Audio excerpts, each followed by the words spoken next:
श्री राधे राधे। भक्तों, खरा सोना जो कुंदन होता है उसको बहुत तपाया जाता है तब वो बन पाता है।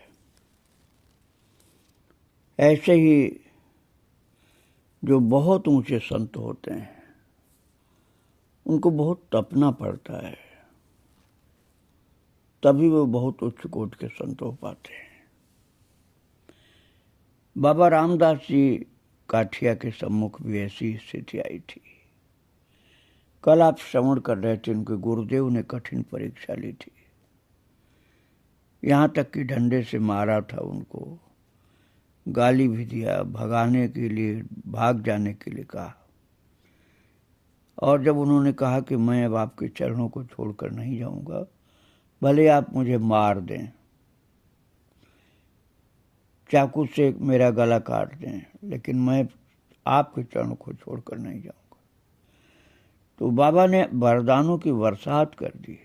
उनके गुरुदेव ने, रामदास काठिया बाबा के गुरुदेव ने अनेक वरदान दे दिए और बोल दिए कि तेरी आखिरी परीक्षा थी, तुझे भगवत दर्शन मिलेगा, तेरी सब कामनाएं पूर्ण होगी और रिद्धि सिद्धि सदा तेरे पास रहेगी, मुंह से जो बोलेगा वही सिद्ध हो जाएगा, तेरा वचन कभी निष्फल नहीं होगा, इत्यादि तमाम वरदान दिए।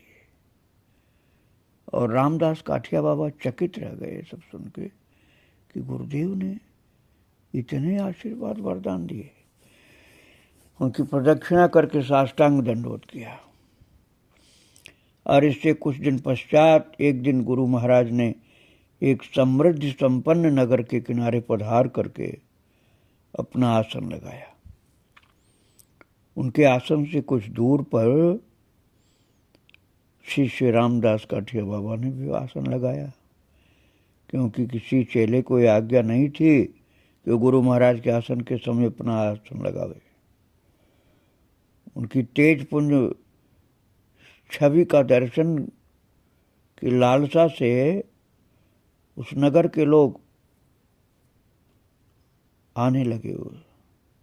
बहुतों ने उनके दर्शन और दंडवत के पश्चात शिष्य रामदास काठिया बाबा के भी दर्शन और दंडवत किए। उनमें से एक ने बाबा रामदास को दंडवत करके 4 रुपए की भेंट इनके आगे रखी।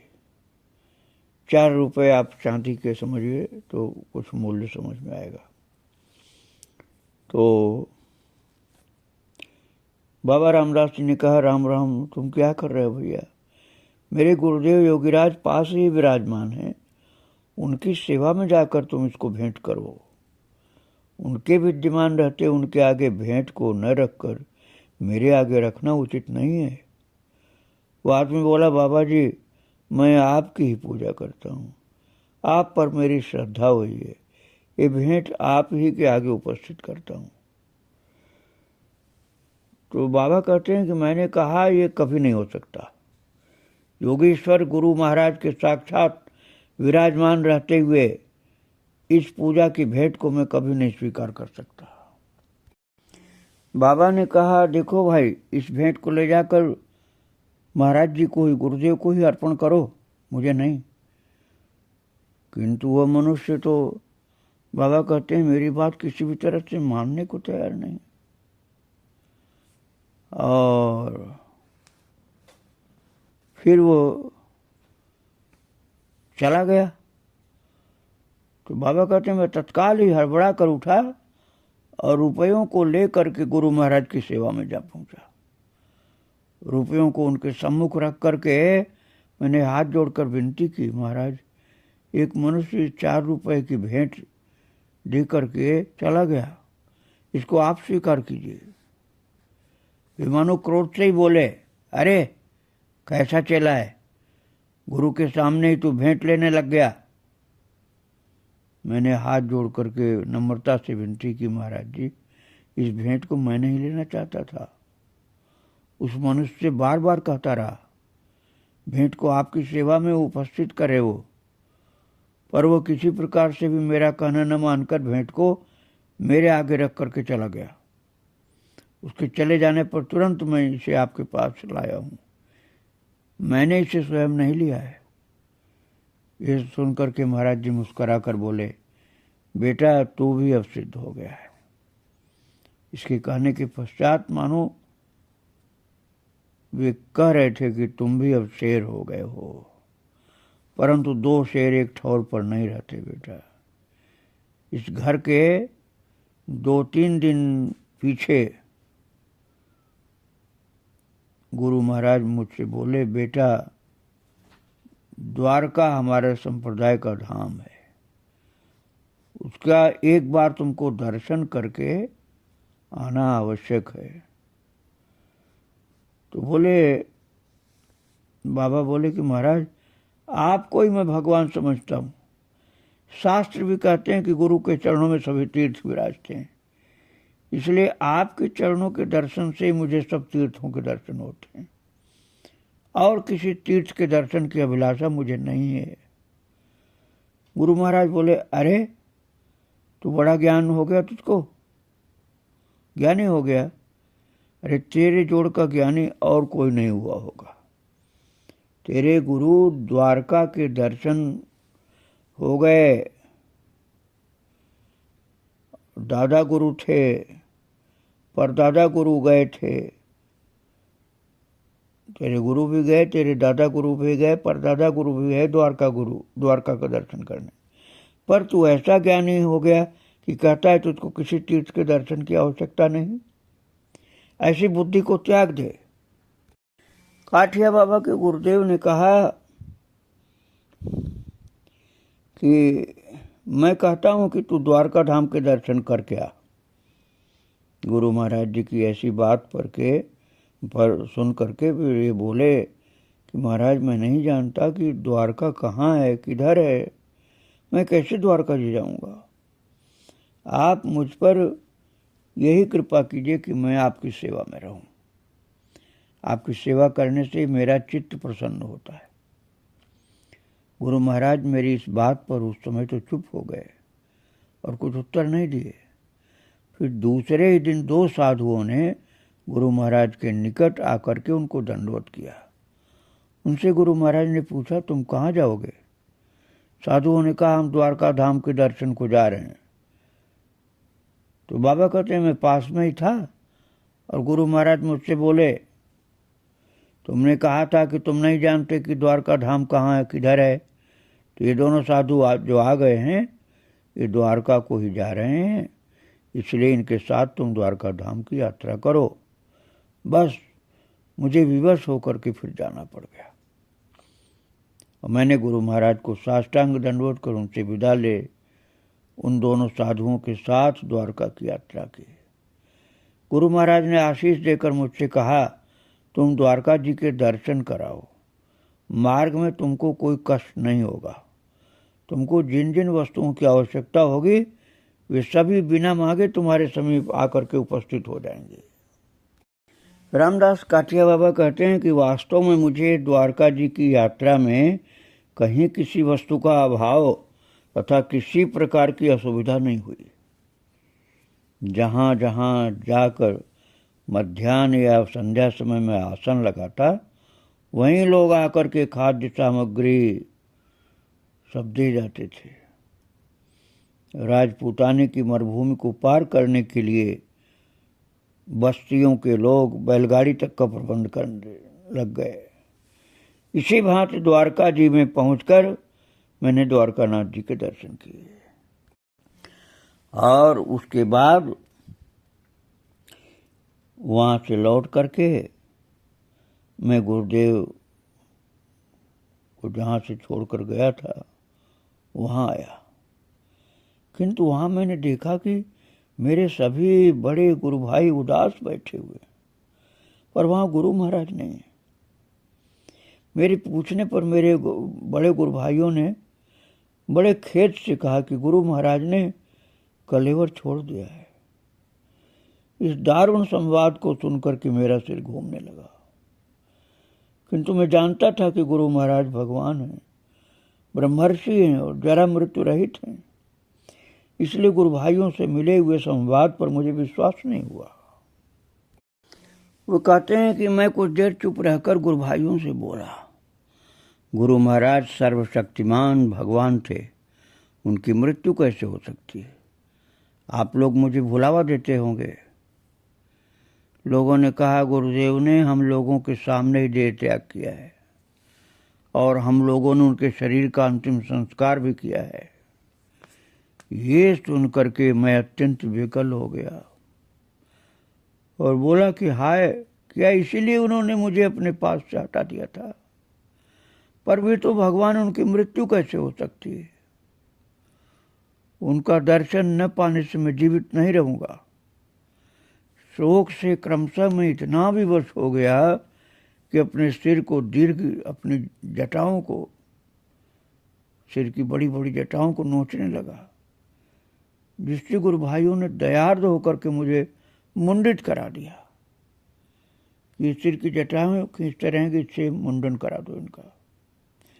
किंतु मैं शोकाकुल हो धरती पर लौटने लगा और उपवास करके कालक्षेप करने लगा। किसी के भी समझाने का प्रभाव मुझ पर नहीं पड़ा। केवल निरंतर रोते बिलपते ही मेरे दिन कटने लगे। अंत में 7वें दिन प्रसन्न होकर गुरु महाराज ने मुझे दर्शन दिया और सांत्वना देते हुए मुझसे बोले, बेटा तुम शोक मत करो, उठ बैठो, तुम्हारा मंगल होगा। मेरी मृत्यु नहीं हुई है, मेरी मृत्यु नहीं हुई है, तुम शांत हो। ये सच है कि मेरी मृत्यु नहीं है, पर किसी कारण से मुझे आत्मगोपन करना पड़ा। इनको मृत्यु का जो दृश्य दिखलाया है वो केवल मेरी लीला ही है। समय समय पर तुमको दर्शन देता रहूंगा। इस प्रकार से गुरुदेव प्रकट होकर के बोल भी दिए कि मैं समय समय पर दर्शन देता रहूंगा तुमको। अब औरों से अलक्षित होकर मैं नर्मदा के किनारे रहूंगा। ऐसा बताया गुरुदेव ने कि मैं नर्मदा के किनारे रहता हूं और वहीं रहूंगा अभी। तुम अब शोक मत करो, उठो, साधु मार्ग में विचरण करो, तुम्हारी सभी कामनाएं सफल होंगी। इन बातों से मुझे समझा करके गुरु महाराज फिर अंतर्धान हो गए। उनके दर्शन और प्रबोधन वाक्य से मेरा चित्त शांत हुआ। मैं उठा और स्नान करके मैंने भोजन प्रसाद पाया। मेरे जेठे जो गुरु भाई यथाविधि गुरु महाराज का भंडारा करके अपने अपने स्थान को पधारे। गुरु महाराज समय समय पर आविर्भूत होकर के दर्शन देते हुए अपना वचन पूर्ण करने लगे। काठिया बाबा को अपने गुरुदेव का दर्शन मिलता था, जबकि गुरु भाइयों ने देखा था कि उन्होंने शरीर छोड़ा था और उन्होंने उनका अंतिम संस्कार भी किया था। अब समझ लो कि श्री बाबा जी महाराज का जीवन वृत्तांत तो बहुत अद्भुत है। अपने गुरु महाराज के अंतर्धान होने के पश्चात उन्होंने किसी प्रकार साधना की थी, इसका वृत्तांत उन्होंने बहुत कम बताया और केवल इतना ही उन्होंने कहा था कि मान सरोवर से कन्याकुमारी तक भारतवर्ष के सभी तीर्थों के कई बार दर्शन पैदल चल करके उन्होंने किए थे। और उस समय रेलों का प्रचार भारतवर्ष में नहीं था। कई बार उनको बड़े बड़े वनों में होकर जाना पड़ा। हिंसक जंतुओं ने अनेकों बार उनके दर्शन किए थे, किंतु उन पर कभी कोई आक्रमण नहीं किया। एक बार महाराज जी कई दूसरे साधुओं के सहित एक हिंसक जंतु संकुल वन में होकर जा रहे थे, तो वे और साधुओं के पीछे थे। सबके आगे जो साधु जा रहे थे वे हिंसक जंतुओं का गर्जन सुनकर बोले, मैं सभी के आगे नहीं जा सकूंगा, मैं बहुत डर रहा हूं। ये सुनकर के बाबा जी महाराज बोले, मैं सबके आगे हो लेता हूँ, तुम चाहो तो पीछे चल सकते हो। और तब वे साधु जी पीछे हो लिए और बाबा जी महाराज सबके आगे होकर चलने लगे जंगल में। किंतु थोड़ी देर में एक बृहत्काय व्याघ्र आकर के पीछे चलने वाले साधुओं पर झपटा और उनको लेकर चलता हुआ, और सब लोग वन को निर्विघ्न पार करके एक बस्ती में जा पहुंचे। तो भक्तों, जिस संत को बाबा रामदास काठिया जी ने आगे आगे चलने को बोला था, वो बोल दिए नहीं, मैं आगे नहीं चलूंगा, मैं सबके पीछे चलूंगा। तो ये खतरा हो गया। अब आगे आगे रामदास बाबा काठिया बाबा चल रहे थे और वो संत सबसे आगे वाले सबसे पीछे हो गए। तो सबसे पीछे से बाघ आया और उनको घसीट ले गया, और सब लोग निर्विघ्न चलते हुए एक बस्ती में जा पहुंचे। भारत के उत्तराखंड के अनेकानेक वनों में विचरे हैं बाबा। एक बार भगवान छल से साधु का वेश धर करके उत्तराखंड में उनके साथ लगभग 1 मास बसे थे। वे कुछ भी नहीं खाते पीते थे। अंत में एक दिन बाबा जी महाराज से बोले, मेरे साथ सैर करने चलो। श्री बाबा जी महाराज उनके साथ चले। दोनों एक नदी के ऊपर बने हुए पुल को पार कर के जाना चाहते थे कि इतने में ही साधु वेशधारी जो भगवान थे, उन्होंने आकाश की ओर उंगली उठा करके कहा, देखो उधर क्या है। और काठिया बाबा जी महाराज बोले, उधर निर्मल आकाश है। तत्पश्चात नीचे की ओर नदी जल की दिखा करके बोले कि उधर क्या है, देखो उधर क्या है। काठिया बाबा बोले, रामदास जी महाराज उधर जल है। और तदनंतर साधु वेशधारी भगवान ने फिर आकाश की ओर उंगली दिखलाया और कहा, अब देखो ऊपर क्या है। श्री बाबा जी महाराज ने ऊपर की ओर ताक कर कहा कि बड़ी काली घटा आकाश मंडल में उड़ी हुई है। ये देख करके बोले, ये तो भोज विद्या का सा कर्म दिखाई देता है, और कुछ नहीं हमको लगता है। तो साधु वेशधारी भगवान और कुछ न कह करके आगे बढ़ने लगे। श्री बाबा जी महाराज भी उनके साथ चलने लगे। तत्पश्चात वे साधु वेशधारी भगवान बाबा जी महाराज के पीछे पीछे आने के हेतु संकेत करके पुल के नीचे नदी में उतरे। तो बाबा जी महाराज भी उनके साथ नदी में उतरे। किंतु एक बड़े भारी आश्चर्य की बात देखने में आई कि वहाँ उस नदी के बहुत गंभीर होने पर भी दोनों पद ब्रज नदी पार हुए और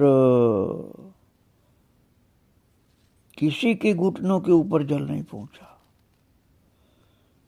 दोनों लोग चरण से ही चलते हुए नदी पार करते चले गए, जबकि बहुत गहरी नदी थी। और दोनों लोग चुपचाप नदी पार होकर के एक जंगल से जा रहे थे। वहां बाबा जी महाराज ने देखा कि पगडंडी के दोनों ओर कहीं मसान में चिताएं जल रही थीं, कहीं शव समूह पड़ा हुआ था, कहीं कटे हुए मुंड ही मुंड थे।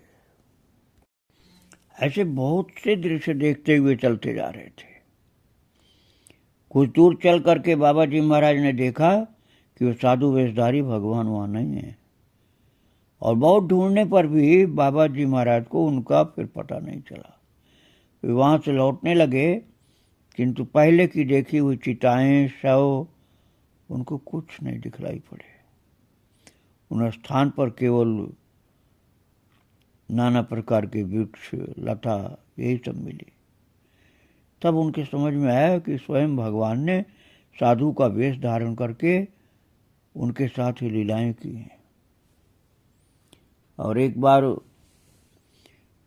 बाबा जी अर्थात रामदास काठिया बाबा महाराज ने हरिद्वार के निकटस्थ चंडी के पहाड़ के समीप एक पर्वत से उतरते समय पगडंडी को छोड़कर चलते चलते किसी निर्जन स्थल में एक साधु के दर्शन किए, जो 300 वर्ष के थे। उन साधु जी ने उनको फल मूल आदि खाने को दे करके आदर किया और निषेध कर दिया था कि और किसी को उनका संवाद न दिया जाए। पर उस निषेध को न मान करके बाबा जी महाराज ने हरिद्वार लौटने पर अपनी जमात के दूसरे साधुओं से इस घटना का वर्णन सुना दिया और उन साधुओं के कौतूहल की निवृत्ति के लिए उनको संग में लेकर के वहां पधारे। किंतु वहां जाकर उन्होंने देखा न तो साधु जी हैं न उनके रहने की गुफा ही है। तब लोग विफल मनोरथ होकर के लौट कर वापस चले आए। ऐसे कोई सिद्ध पुरुष ने दर्शन दिया था जो बाद में किसी को मिले ही नहीं। और गदर के समय एक बार यमुना जी के किनारे, गदर का मतलब आप समझिए सन 1857 की बात है, यमुना जी के किनारे एक पथ से श्री बाबा जी महाराज आगरा जा रहे थे। उन दिनों यमुना जी में गोरों का एक जहाज था, मतलब अंग्रेजों का, और उस जहाज पर से उनको यमुना जी के किनारे देख उनकी ओर बंदूक तान एक गोरे ने गोली चलाई और वो गोली जो अंग्रेज ने चलाई थी बंदूक से, वो महाराज जी के बिल्कुल गले की बगल से निकल गई। गोरे ने फिर भी गोली चलाई जो उनके दूसरी तरफ से निकल गई।